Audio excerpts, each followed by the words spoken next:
focus on how to locate your monitoring forms for students who have already exited ESOL and have a federal compliance form that needs to be completed, or for students who are beginning to prepare to exit ESOL, and your recommendation will be a contribution to that effort.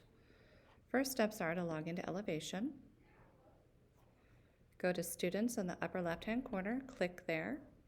Go down to the Monitoring Center or Monitoring and click there. The first form you're interested in completing is the Exit Student Monitoring Form. These students have already exited ESOL and are under a 4-year obligation to be monitored by mainstream teachers to identify their progression.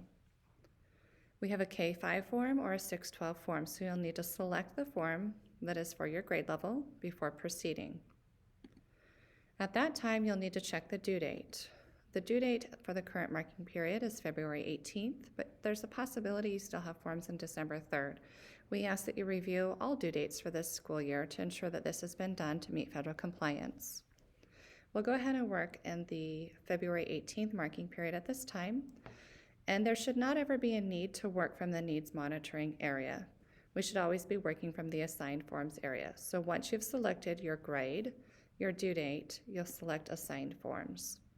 At this point, if you're needing to complete the form for the child on your list, you will select the drop-down arrow and select Fill Out Form.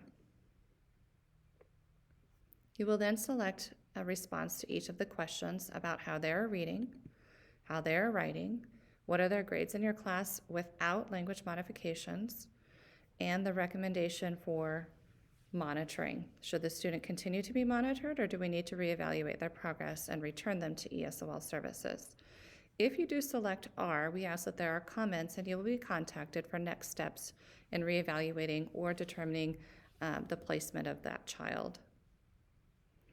Once you've completed this, there will be a Submit button at the bottom of the form that you're not able to see due to the recording at this time. You'll need to submit that form, which will allow you to return back to the monitoring home. Then you'll complete the forms for each of the students that are under your name for this marking period. Once you've completed the Exit Student Monitoring forms, please go back to Student Monitoring and check the Progress Observation forms. This form is designed for you to provide input as to the student's current capacity to work in the mainstream classroom with or without modifications. If the child is consistently working without modifications and scoring well in your classroom, that adds to their ability to exit ESOL services and is compared in a portfolio exit review if their exit scores are not adequate for exit. Again, we have the marking period of February 18th. You'll need to go to Assigned Forms, and you'll need to go to the drop-down to fill out the form. The form is very much like the Exit Student Monitoring form, with a distinct difference that you are identifying if there are any accommodations, what those are, and any collaboration that you feel is necessary to continue to support this child. There are also 3 recommendation points. 1, that the student has successfully completed a past grade level coursework without modifications. 2, that they have completed the coursework but are receiving modifications. And 3, that they are not successfully completing the coursework with modifications. Your comments down here would help us understand how we can continue to support you, or you can reach out to your ESOL staff member if you need additional support at this time. Once again, the Submit button is at the bottom, and you would continue to the monitoring homepage to complete any additional forms needed for the students in your class.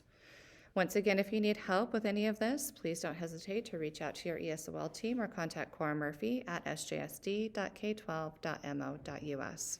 Thank you.